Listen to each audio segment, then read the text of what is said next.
Hey les Phoenixous, ici le Phoenix. Aujourd'hui, retour sur le tome 32 de Black Clover.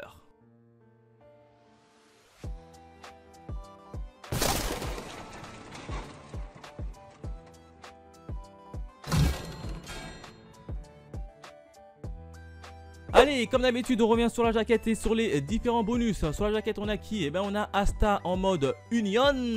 Et devant lui, il y a qui? Il y a Seke qui voit toute la puissance d'Asta. Et lui, il est là, il ne peut rien faire. Quatrième de couverture, eh ben, il n'y a pas grand chose. Il y a juste un petit résumé. Quand on ouvre la page, il y a quoi? Il n'y a pas de page en couleur, c'est vraiment dommage. On a quand même un petit résumé avec les différents protagonistes. Et ça, je kiffe toujours, c'est vachement cool. Quand on tombe la jaquette, on a un petit post-fast sous la jaquette où on a les mots de Yuki Tabata, l'auteur. Et ensuite, disséminés durant tout le tome, et ben on a des petites, une petite histoire de Tabata. Histoire 1, histoire 2, histoire 3, etc. Alors ce qui est bien, c'est qu'on peut, si vous voulez les switcher, tout simplement les switcher, puisque ça n'a pas d'impact sur votre lecture. Donc voilà en ce qui concerne la jaquette, les bonus. Maintenant, on part directement sur la review du tome 32 de Black Clover. Alors, qu'est-ce qui s'est passé au niveau de ce tome 32? Eh bien, 3 événements. Le premier événement, j'ai envie de l'intituler La Libération. Et oui, hein, puisqu'on s'était arrêté avec d'un côté Lucifero qui se battait contre le gros bâtiment, hein, l'espèce de golem des taureaux noirs. Et ça s'était fini là dans le tome précédent. Et puis là, on reprend simplement la bagarre et on va retrouver Lucifero hein, avec un design un peu pourri hein, que moi personnellement je n'apprécie pas. Hein. C'est une grosse forme de limace avec des cornes qui dépassent et qui se tapent contre un bâtiment. Donc déjà le design je le kiffais pas trop, mais vous allez voir qu'après le design de Lucifero il va totalement évoluer et ça va être franchement un pur bonheur et ça je kiffe vraiment. Bref, là on est quoi? Eh ben on a tout simplement les mages qui n'arrivent pas tout simplement à stopper cette grande limace un peu bizarre. En plus de ça, Lucifero il projette une espèce de grosse pression spirituelle qui plaque tout simplement tout le monde au sol hein, dû à la pression spirituelle. Et il n'y a qu'une partie des personnes qui arrivent plutôt bien à bouger, ce sont tout simplement les capitaines de compagnie qui arrivent à résister à la grosse puissance spirituelle. Du coup, on a Asta. Asta qui arrive, qui se met en mode Union tout simplement et qui va couper la grosse limace, la Lucifero en deux, et ça va simplement permettre de libérer Yami et Vengeance qui vont être enfin libérés. Donc ça c'est plutôt pas mal hein. Encore une fois, Asta arrive à libérer tout son potentiel dans un combat. Le deuxième événement, j'ai envie de l'intituler Une menace toujours présente. Hein. Et oui, hein, on l'avait vu que Asta avait tout simplement coupé en deux Lucifero et tout le monde croyait que le combat était fini, tout le monde était content, tout le monde était en liesse. Et ben non, puisqu'il y a un démon qui apparaît derrière quelques combattants mages. Alors c'est un démon qu'on n'a jamais vu auparavant et alors il se nomme Adramelch. Voilà comment il se nomme. Alors on sait pas c'est qui, on sait juste qu'il y a un démon qui pop derrière et qui dit attention, ne vous réjouissez pas trop vite. Et là d'un coup, eh ben, on a Lucifero qui se transforme et qui fait son apparition sur sa toute nouvelle transformation qui est largement plus classe que celle qu'on a vue précédemment avec sa forme de limace. Là, tu as Lucifero qui arrive, qui sort, qui lance une espèce de grosse pression spirituelle. Tout le monde est plaqué au sol. Hein. J'adore parce que dès qu'il est sorti, il a dit agenouillez-vous tous devant moi. Bam! Et tout le monde se couche par terre. Excepté les capitaines qui résistent. Hein. Je savais pas que les capitaines ils étaient quand même assez puissants pour résister à une grosse force pression spirituelle. Hein. Mais là quand même ça a fait plaisir. Alors d'autant plus qu'on apprend que Lucifero a quand même réussi à prendre cette forme avec seulement 50% de ses capacités. Hein. Vous avez vu, juste avec 50% de ses capacités, il arrive à prendre sa forme finale et à mettre des bâtons dans les roues simplement aux différents mages. Et là du coup t'as Asta qui essaye de le tuer, sauf que Asta n'y parvient pas, il arrive seulement à le blesser. Lucifero il voit ça, il dit quoi? Il y a un humain qui a réussi à me blesser. Et ben surtout qu'il était un peu en colère vis-à-vis d'Asta, puisque c'était Asta tout simplement qui l'a tranché en deux. Du coup, dès qu'il a vu Asta, il a dit: toi mon gars, je vais pas te lâcher, je vais te couper littéralement la tête, hein. Du coup, tu as Asta qui fonce pour essayer de l'arrêter, il échoue.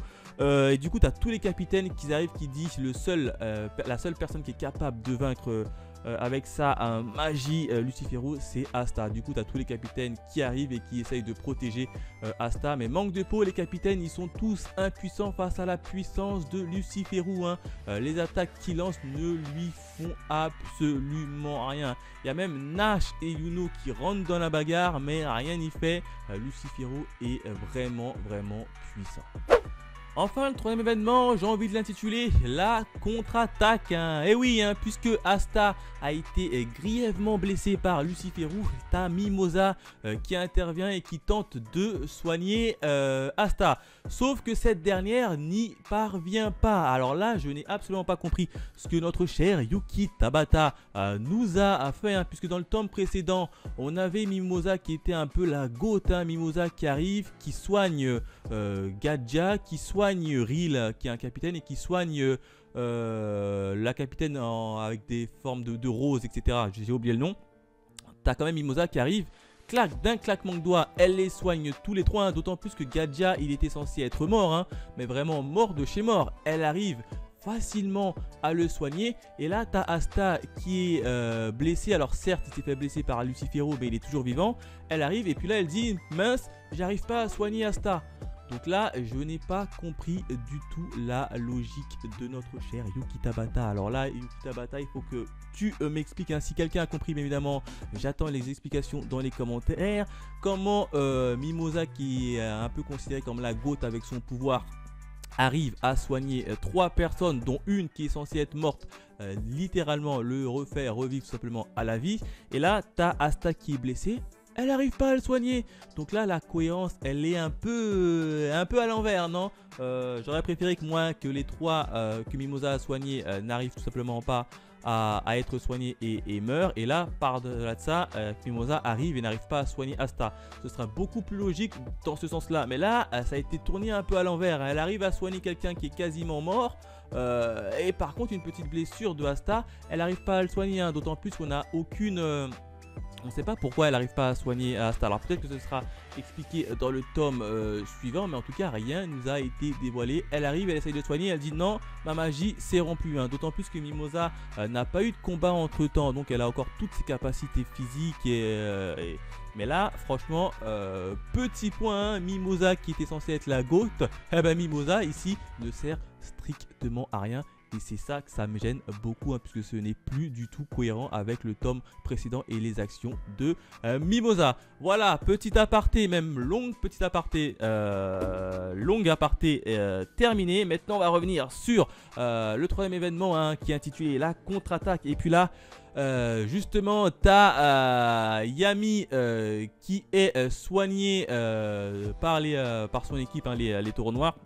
Pendant ce temps-là, tu as bien évidemment Nero et Zora qui vont directement affronter Lucifero, hein. Les deux, ce sont des malades mentaux, hein. Ils vont devant Lucifero et puis ils vont se taper. Et puis là, tu as Zora qui va essayer de mettre un coup de poing auquel Lucifero va répliquer. Mais bien évidemment, la puissance de Lucifero va écraser Zora, hein. Ça va permettre un peu à Yami de gagner du temps et de revenir tout simplement sur le devant de la scène en compagnie de Natch. Et oui, et là tu as le duo Natch Yami va commencer à se battre contre Lucifero et ils vont tous les deux faire appel à leur mana zone, hein. D'un côté tu as Yami avec sa technique du mana zone des ténèbres et de l'autre tu as Nash avec sa technique du mana zone des ombres. Évidemment, ombre, ténèbres, ça se fusionne plutôt bien et ils vont quand même poser des sérieux problèmes à Lucifero. Bon, alors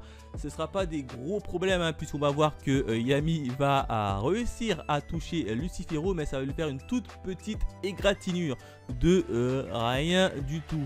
Et pour couronner le tout, hein, t'as Lucifero qui demande à le petit démon là qui a popé un peu plus tôt dans le combat, qui lui dit allez, va t'occuper de ces menus frottins, moi je vais m'occuper de tout simplement Asta. Et puis là, t'as le petit démon, il dit non, je préfère regarder, débrouille-toi tout seul. Et déjà, t'as le petit démon qui arrive à tenir tête et à répondre non à Lucifero. Donc, à mon avis, ce petit démon, je me demande s'il est même pas plus puissant que Lucifero, hein, parce que Lucifero lui a donné un ordre direct. Il a dit non direct, hein, donc du coup je pense qu'il est capable de répondre à la puissance de Lucifero, ou bien même il le dépasse en termes de puissance. Donc attention à surveiller ce petit démon, hein, qui se nomme Adramelech. C'est un nom bizarre, hein, Adramelech. Voilà comment il s'appelle. Et revenons au niveau du combat de Lucifero. Et puis là tu as Lucifero qui est un peu énervé, et t'as Yuno et Asta qui arrivent sur le devant de la scène également. Alors eux ils peuvent pas trop fusionner ensemble, hein, puisque la fusion à mon avis elle va être assez compliquée, puisque Asta il a quand même une magie anti-magie justement. Donc je sais pas comment Asta et Yuno vont fusionner, mais en tout cas ils sont rentrés dans la bagarre. Et voilà comment se termine l'histoire avec le tome 32. Voilà ce que je pouvais dire sur le tome 32 de Black Clover, avec un tome essentiellement tourné sur la bagarre entre nos chers mages contre Lucifero. Et là on a un petit tome plutôt cool, plutôt intéressant, bon sauf la partie un peu cohérence, avec notamment le pouvoir de Mimosa, hein, qui arrive à soigner quand même facilement 3 mages aux portes de la mort.